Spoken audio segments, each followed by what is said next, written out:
Remember this? The flashing blue light, the slightly chaotic aisles, the smell of popcorn wafting over from the snack bar. For decades, Kmart wasn't just another store, it was a piece of American life. It's where you got your school clothes, your first bike, the latest cassette tape. At its absolute peak in the early 1990s, Kmart had nearly 2,500 stores across the globe and was an unstoppable force in retail. So how did this giant, a company that seemed invincible, practically vanish? How did it become a ghost of its former self with only a tiny handful of locations left today? Well, over the next 10 minutes, we're going to break down the entire 30-year collapse of Kmart, from its glory days to its tragic end. We'll uncover the shocking string of decisions from leadership, from disastrous side hustles to the fatal blunder of BlueLight.com that sealed its fate against its biggest rivals, Walmart and Target. This is the story of how a titan of industry fell, and fell hard. To really get how big this collapse was,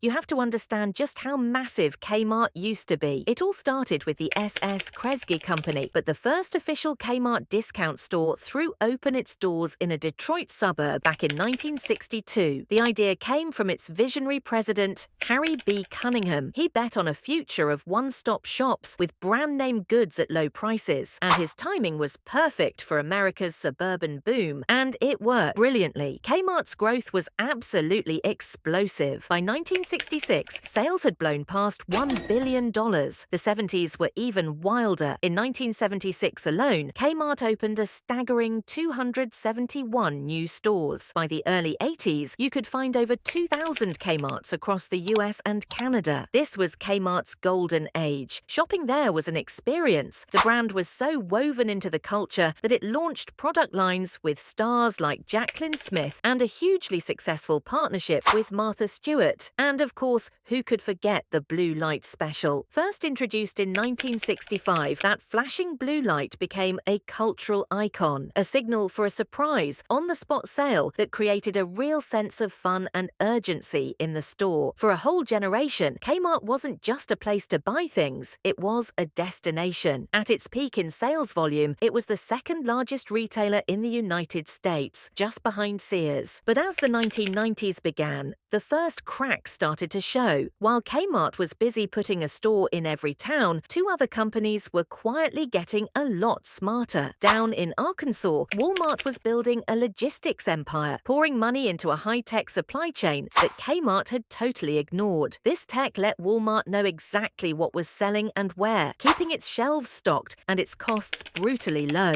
Meanwhile, Target was creating its own lane. It perfected cheap chic, selling trendy, stylish products at discount prices, which pulled in a whole different type of customer. Suddenly, Kmart was stuck in the middle. It couldn't beat Walmart on price or Target on style. So, faced with this, what did Kmart's leadership do? Did they fix their aging, messy stores? Did they update their ancient technology? No, under CEO Joseph E. Antonini, they went shopping. This was a pivotal mistake, reckless diversification. The idea was to grow by buying other companies. Kmart bought up chains like the Walden Books, the home improvement store Builders Square, Office Max, and the bookstore chain Borders. On paper, it looked like an empire. In reality, it was a total distraction. These businesses had nothing to do with Kmart's main stores. They drained billions of dollars and, worse, pulled management's focus away from the real problems. While Walmart was perfecting its supply chain, Kmart was trying to figure out how to run bookstores. This left Kmart stores looking messy, outdated and cheap, and customers started to complain. If the 90s were about neglect, the early 2000s were about a series of fatal, self-inflicted wounds. Most of them were orchestrated by one man, CEO Charles Chuck Conaway, who took over in 2000, promising a turnaround. Instead, he steered the ship right into an iceberg. First up was the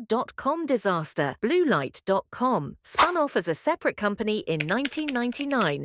It was supposed to be Kmart's answer to the internet boom, but the name just confused people, and it never felt connected to the actual stores. Kmart ended up buying the unprofitable venture back in 2001, but the damage was done. The site was hemorrhaging money and was a perfect example of Kmart chasing a trend with no real strategy. Conway's next move was even worse. He declared a price war on Walmart, but because Kmart's supply chain was so inefficient, it couldn't actually afford to sell things that cheaply. At the same time, he went on a reckless buying spree, loading up warehouses with billions in inventory the company couldn't move. This triggered a massive cash crisis. To solve it, Conway and his team made a secret, fatal decision. They just stopped paying their suppliers. They deferred over $500 million in payments to the very companies that stocked their shelves. When word got out, vendors, of course, stopped shipping products. Kmart's shelves across the country went bare. The whole thing fell apart. An internal investigation later found Conway had misled his own board